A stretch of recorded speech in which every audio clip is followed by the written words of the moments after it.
A próxima pergunta que temos aqui à mão é a seguinte: se a abstração, como Aristóteles estudou, é ou não o fundamento da metafísica? Bom, Aristóteles estudou a abstração e atribuiu-lhe diversos graus. Esses graus foram depois estudados melhor pelos escolásticos e foram caracterizados em 3 graus abstrativos, 3 graus do intelecto, da parte intelectual do homem. Esses 3 graus são estabelecidos da seguinte maneira.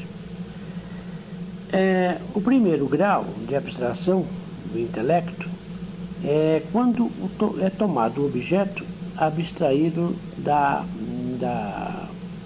mera singularidade. Assim, por exemplo, tomado um corpo e abstrai-se das suas propriedades, abstrai-se dos seus acidentes e vai se considerá-lo na sua generalidade, na sua universalidade. Como é, por exemplo, a abstração primeiro grau, que é assim, como abstração de casa, abstração de árvore, abstração de homem, etc. As abstrações de segundo grau são aquelas em que a mente, além de abstrair a matéria, abstrai também as propriedades sensíveis, mas mantém e conserva apenas a extensão das coisas sobre o seu aspecto contínuo ou discreto, seu aspecto quantitativo. Essas abstrações de segundo grau são precisamente as abstrações da matemática. A contínua nos dá as figuras geométricas e a discreta nos dá a parte dos números. O terceiro grau de abstração é aquele que, além de abstrair toda a matéria singular e sensível e também inteligível, vai se tomar apenas um objeto nos seus aspectos mais universais, que são as abstrações de terceiro grau, como são, por exemplo, as categorias. Uma é a categoria da quantidade, da substância, a categoria de causa, de efeito, etc.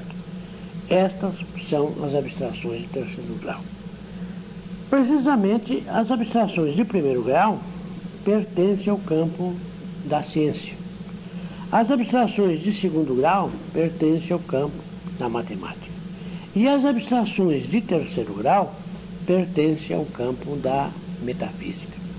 De forma que, para Aristóteles, a metafísica era fundada nas abstrações de terceiro grau. Quer dizer, ela funcionava com as abstrações de terceiro grau. Quanto à justificação desta gama abstrativa, Aristóteles não precisava nada mais do que partir da própria experiência humana, porque a experiência humana, realmente o homem é apto a realizar estes graus de abstração. A nossa linguagem também nos revela. Quer dizer, ele se fundava em alguma coisa real. E era esse o sentido que ele procurava sempre dar à metafísica. A metafísica tivesse as suas bases na própria realidade do homem. Ela não trabalharia com entes ficcionais, mas com entes que tinham um fundamento real. Como tem o ente de razão como causa, o ente de razão como substância. São entes de razão, mas que têm um fundamento real nas coisas. Esse era o sentido da metafísica aristotélica. Quanto a esse fundamento real, quanto à justificação, é matéria especial, que tem tido uma grande controvérsia em torno dela, mas nós podemos apenas dizer que mesmo aqueles que procuram detratar a abstração aristotélica, eles procedem do modo aristotélico. Eles também fazem as abstrações, raciocinam com elas, trabalham com elas. E não podem também pensar nem realizar nenhuma crítica sem usá-las, porque elas são bem fundadas, são fundadas no próprio desenvolvimento da ação intelectual humana, que mesmo aqueles que combatem assim procedem. É um exemplo da gota d'água que eu dou numa folha. A gota d'água ela pode ser olhada como uma mera gota d'água, mas ela também pode ser olhada apenas como uma gota, ela também pode ser olhada como um corpo, ela pode ser olhada como um objeto sensível, ela pode ser olhada sobre muitíssimos aspectos específicos. Na ordem desses aspectos específicos, nós veremos que alguns são aqueles que estão mais ligados aos objetos da nossa experiência e outros vão pondo de lado, vão afastando, vão abstraindo determinados aspectos para considerar sobre um aspecto de grau mais elevado. Assim, por exemplo, o conceito de corpo já é um conceito de terceiro grau, já é um conceito metafísico, enquanto que o conceito de gota d'água, por exemplo, já seria de primeiro grau, porque o corpo, enquanto corpo, não tem um representante corpo, tem corpos que são especificamente distintos. O corpo é alguma coisa que nós abstraímos dos diversos seres que nós chamamos corpos. Quer dizer, a metafísica de Aristóteles é uma metafísica bem fundada, inclusive para aqueles que a combatem. Agora, e por que combatem? Porque a desconhecem.